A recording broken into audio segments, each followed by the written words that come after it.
Tudo bem, pessoal? Resolvi falar com vocês hoje, então, sobre todos os meus livros de contos. É uma pilha de livros e todos eles vão estar com link na descrição desse vídeo, caso alguém tenha interesse de adquirir. E são comissionados, então quem comprar pelo meu link vai estar me ajudando. Já deixo meu muito obrigada. Eu pensei em gravar esse vídeo porque eu estou lendo um livro de contos e estou tendo bastante dificuldade, por dois motivos. Um motivo é porque eu já tenho um pouco de dificuldade com livros de contos. Se alguém tiver esse mesmo problema aí, por favor, me deixe nos comentários. Vamos partilhar, então, essa experiência. Porque um livro de contos, a experiência fica fragmentada. A gente pega o livro, lê um conto e quando a gente começou a engrenar, sentiu que a história rolou, entendemos os personagens, acaba a história. E eu tenho que fazer aquele exercício mental de me ambientar numa nova história novamente. E isso acontece várias vezes. Então fica uma leitura entrecortada, diferente de pegar um único romance e seguir com ele até o final. Eu até conversei sobre isso com o Gemini, que é a inteligência artificial do Google, e aí eu expliquei pra ele isso e ele me respondeu assim, é como uma viagem num trem, né, que a gente pega e vai o caminho inteiro, se acostuma com os passageiros, admira a paisagem. Isso é a leitura de um romance. Agora, a leitura de contos é como fazer uma viagem que eu tenho que sair de um ônibus, descer, pegar outro, e assim a viagem fica mais conturbada. Então, talvez por isso, esse sentimento ao ler contos. Então, eu gosto muito dos contos, porque eu acho que são histórias curtas que conseguem retratar. Eu gosto daquela expressão em inglês que se usa para seriados, né?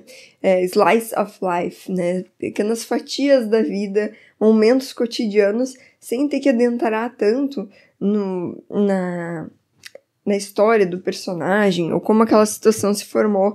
Então, eu gosto de contos, mas sinto que na prática a leitura acaba ficando assim.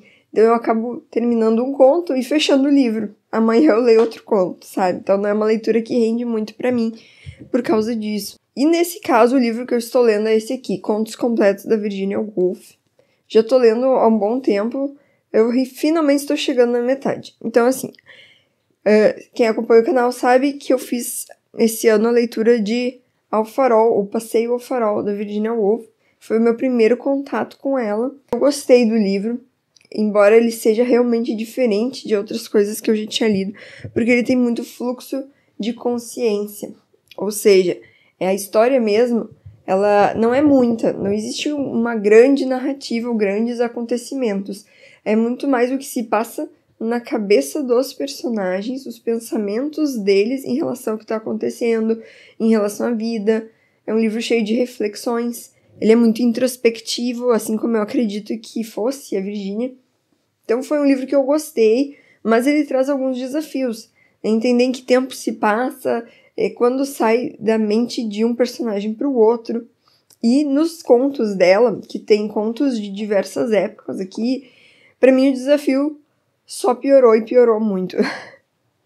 Tem alguns contos aqui que foram muito tranquilos de ler e que eu gostei demais, que tem uma voz narrativa misturado com os pensamentos do personagem, mas tem outros que eu acredito que seja todo no pensamento do personagem. Particularmente o último conto que eu li, pra mim, foi o mais desafiador de todos. Se alguém já leu Contos Completos, da Virginia Woolf, é um romance não escrito o nome. E eu não entendi quase nada, mas o que eu senti da história é que é uma pessoa que está fazendo uma viagem de trem e vê uma mulher, essa mulher está com o rosto angustiado, e essa pessoa que está vendo essa mulher começa a imaginar tudo o que seria a história de vida dela, sem a certeza se realmente é. Provavelmente não, ela que está supondo como é que essa pessoa, como é que ela vive. Isso foi o que eu entendi da história. Você agora, de fato, não pode continuar aí rezando. Kruger afundou sob as nuvens, como que encoberto pelo cinza líquido de um pincel de pintor, ao que ele acrescenta um toque de preto, e até a ponta do bastão sumiu agora. É o que sempre acontece, basta você ver, basta senti-lo, para que venha alguém interromper. Agora é Hilda. Então, se você pensar, tu pegou um trechinho no meio do livro, não tem como entender nada mesmo, eu vou dizer que não tem como entender nada mesmo do início ao fim do conto. Ele é todo assim, nebuloso. Não dá pra entender muito bem o que tá acontecendo. Talvez essa seja a ideia mesmo da Virginia Woolf, de como entrar na mente de uma pessoa, como seria entrar na mente de uma pessoa e pegar aquele fluxo de pensamentos que não necessariamente acontecem de um jeito linear, explicado como quem escreve uma redação. Essa edição aqui é da 34, tá? Antes do que tinha parece da Cossack Naive, que era uma versão muito bonita, com uma capa meio de tecido, assim, realmente toda estilizada, mas eu confesso que eu gostei mais dessa aqui, porque o preço é mais acessível e eu gostei bastante da foto da Virginia na capa. Tem alguns contos que eu gostei, mas eu vou falar mais desse livro, então no dia que eu terminar finalmente essa leitura, que vou dizer, não tá sendo fácil, e trazer para vocês. Mas aí, como eu entrei nesse universo de contos, eu gostaria de falar mais sobre livros de contos que eu tenho. E, por favor, não esqueçam de me deixar aí nos comentários se vocês gostam de contos, que livros de contos vocês leem ou gostam. Vou começar, então, por algum dos meus favoritos da vida. Quando eu estava na escola, eu tive que ler Antes do Baile Verde, da Lígia Fagundes Telles. E eu realmente gostei demais pela escrita da Lígia. Confesso que eu ainda não li nenhum livro dela que seja um romance. Eu só li os contos, mas os contos da Lígia, pra mim, são alguns dos melhores que existem de contos, porque eu sempre fico com gosto de quero mais. São contos, alguns dizem que não se deveria chamar fantásticos, porque muitas vezes o que acontece nos contos da Lígia são mais no mundo da imaginação, ou teria alguma resposta psicológica, mas tem alguns contos sim que tem elementos fantásticos e não vai ter explicação nenhuma. Eu diria que, no geral, daria para dizer que os contos dela trazem sempre um ar misterioso e sempre aprofundam muito na alma humana. Então são contos que eu acho sensacionais. Antes do Baile Verde, eu acho que é um ótimo ponto de partida para ler Lígia. Eu gostei demais desse livro. Praticamente todos os contos que tem aqui eu amei. Eu vou passando aqui nos títulos e vou me lembrando. E aí eu resolvi ir um pouco mais além e comprei todos os contos dela, da Companhia das Letras, essa edição bonitona. Eu amo essa parte aqui que fica na estante, assim, bem em destaque. E, de novo, gostei demais. Pra mim, os melhores ainda estão no Antes do Baile Verde, mas eu gostei demais. Já tem resenha aqui no canal pra esse vídeo, pra quem se interessar, tá? Se é pra falar de um conto único específico, eu vou tentar sortear aqui algum pra falar. Eu já peguei um aqui que eu realmente amo, tá? Que é o Natal na Barca. Esse é um conto que não tem aquele ar de terror, mas ele traz consigo uma certa aflição e traz também um pouco de ar de fé. Acho que por isso que eu também amei tanto. Numa noite, uma pessoa vai narrando que estava numa barca. Nessa barca tinha uma mãe e um bebê.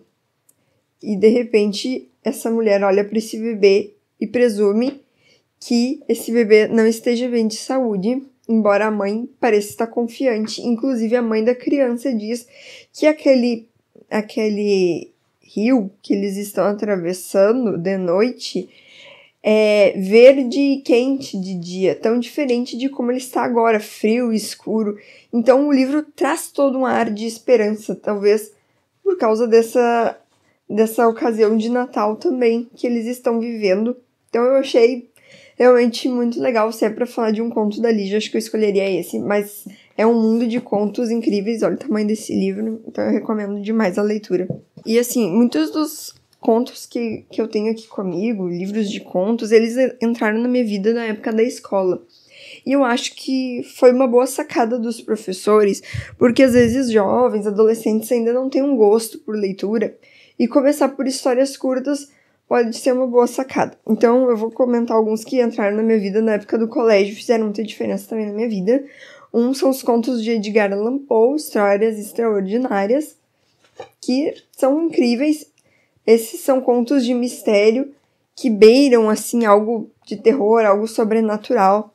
Assim como os contos da Lígia, muitas vezes vai ter um fundo bem psicológico e não realmente um espírito ou algo sobrenatural, mas até que isso se revele totalmente humano, a gente fica com aquele ar de mistério sobrenatural mesmo, de espírito. Particularmente um conto que me marcou bastante aqui foi o Enterro Prematuro. Enterro Prematuro, ele vai falar de um personagem que ele não usa essa palavra, eu acho, mas a gente conhece como catalepsia, que é um problema de saúde que em algum momento a pessoa fica como se as funções vitais dela estivessem paradas, o coração parou de bater. Na verdade, não parou, mas está muito silencioso e faz parecer que a pessoa morreu. E é o que acontece com o nosso personagem. Ele tem esse problema, ele sabe disso e ele tem muito medo de ser enterrado vivo. Então, mas apesar, gente, do clima tenso, que toda a atmosfera tensa que o conto nos leva a ter, eu sinto que ele termina com uma mensagem de fé muito grande. Mas nenhum mal nos reserva Deus que não seja para o nosso bem. Então, uma simples frase que faz realmente parecer que ele encontrou na fé essa sabedoria de que situações que nos dão medo, situações que podem ser ruins, também podem servir para nossa edificação. Então, eu gosto muito do Edgar Allan Poe por causa disso. Eu não acho que ele seja mórbido, sabe? Sinto que algumas pessoas interpretam o Edgar Allan Poe como um escritor mórbido, que gosta da coisa ruim, coisa triste, mas eu não vejo assim, porque eu sempre vejo um fundo elevado nos contos dele. E aqui tem uma coleçãozinha que eu li na escola, 2 livros, mas parece que tem 4 ao todo, eu tenho 3. Então é o Contos de Mistério e Morte, Contos de Amor Jovem, e aí um que eu adquiri depois, que é o Contos da Vida Social. Acho que ainda dá para encontrar na Amazon, vou deixar link aqui se eu encontrar. E eu gosto muito, só para dizer para vocês alguns dos escritores que estão aqui. A gente tem Anton Chekhov, Guy de Maupassant, Machado de Assis, Máximo Gorki. Aqui outro livro, esse da O Contos da Vida Social. Tem o Edgar Allan Poe, Lima Barreto, Álvares de Azevedo, Arthur Conan Doyle, Leon Tolstói. Então, assim, só nomões, né? Então, para falar de um deles também, em todos esses exemplos que eu tô dando, eu quero destacar um conto. Eu vou destacar esse aqui, Contos de Amor Jovem. Sempre tem um quadro clássico na capa, que eu acho muito bonito. Um dos melhores contos que eu li nesses livros foram os do Machado, tá? O nosso escritor aqui. E aí ele tem um conto que se chama Uns Braços. Esse conto, então, seria um conto romântico e jovem mesmo, porque envolve um jovem na história. É um rapaz, um menino, adolescente, assim, de 15 anos, mais ou menos, que vai trabalhar na casa de um casal. Ele só vê da senhora dele, que ele trabalha para ela, os braços. É a única coisa evidente nela que fica exposta, né? Os braços dela. Na verdade, o antebraço. Ela é toda vestida, toda sóbria, e ele começa sem querer a dar uma visualizada a mais nela. E essa mulher capta isso. Então, no início do conto, o que eu sinto que é muito genial do Machado é que ele sempre consegue fazer essa dualidade nos contos dele, que nem a gente tem Dom Casmurro, que a gente a princípio tá tratando da Capitu, e na verdade a história é mais sobre Bentinho do que sobre Capitu.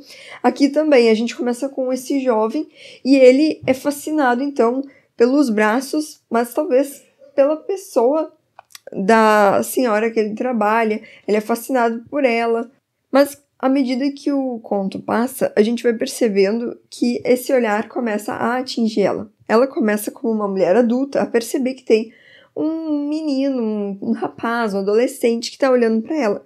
E ela começa a perceber o quanto aquilo impacta ela. Então a gente passa dele para ela.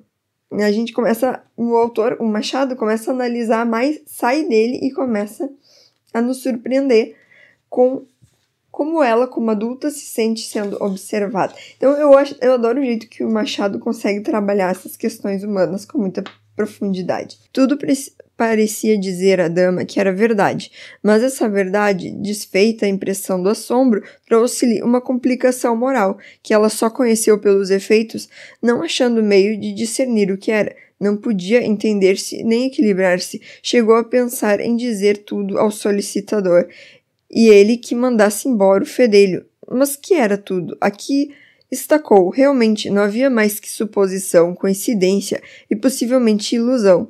Não, ilusão não era, e logo recolhia os indícios vagos, as atitudes do mocinho, o acanhamento, as distrações, para rejeitar a ideia de estar enganada. Daí a pouco, capciosa natureza, refletindo que seria mal acusá-lo sem fundamento, admitiu que se iludisse para o único fim de observá-lo melhor e averiguar bem a realidade das coisas. Então, essa sutileza, ela sente que está sendo observada, mas ela não tem como provar, e aquilo vai mexendo com ela.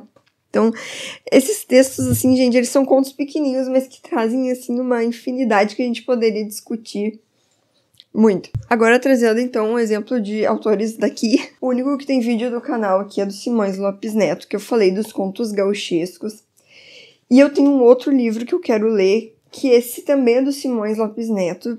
Também são contos gauchescos, mas é outra pegada, que são os casos do Romualdo, que seriam histórias mais humoradas, tipo anedotas com um tom de mentira inocente. Também tá na minha lista para ler.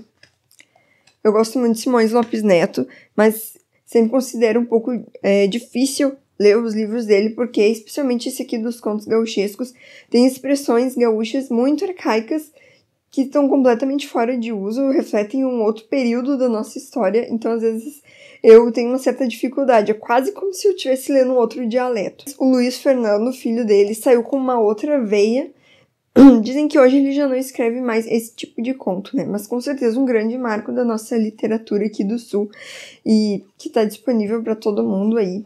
São esses livrinhos de contos de humor do Luiz Fernando Veríssimo. Existem vários. Esse daqui foi uma edição que saiu assim, toda estilosinha, com o rosto dele, que eu também li no colégio, especialmente esse aqui, Comédias para se ler na escola. E uma coisa que eu acho muito interessante nos contos do Luiz Fernando é que são pequenos diálogos, às vezes, que ele não faz questão nenhuma de dizer quem está falando o quê, e a gente vai entendendo. Esse é o tipo de livro, assim, ó, eu tô com a cabeça um pouco cheia, não consigo ler nada. Os contos aqui são extremamente rápidos de ler, mas eles, com uma simplicidade incrível, conseguem trazer muito humor. Por último, 2 livros de contos estrangeiros que eu não li ainda. Um eu ganhei de uma amiga, acho que ele já era comprado de um sebo, porque ele tem um jeito, assim, já mais antigo, as folhas amareladas, assim. É um livro de capa de tecido, é da coleção Abril. É O Assassinato e Outras Histórias de Anton Chekhov. Eu não faço ideia do que esperar, mas eu só imagino que seja bom. Se alguém já leu alguma coisa do Anton Chekhov, eu acho que eu li aqui nesses contos que eu mostrei pra vocês, mas já não me lembro o que era, cabe uma releitura aí. Então, se alguém tiver algo pra falar sobre esse livro, eu aceito comentários. E o último livro, então, que eu penso todo ano, assim, em outubro, ler para o mês do terror, mas acabo não lendo, é Os Contos Fantásticos do Século XIX, escolhido por Ítalo Calvino, da Companhia das Letras. Eu comprei num sebo, por isso veio essas figurinhas aqui. E tem outros livros de contos que eu tenho muita vontade de comprar essas mesmas edições de contos que a Companhia das Letras fez. Tem um que é Contos de Amor, escolhidos por Alberto Mangel, que eu também quero. Gostaria de ouvir de vocês o que vocês acham de contos, o que me recomendam. E eu aguardo vocês no próximo vídeo. Até mais!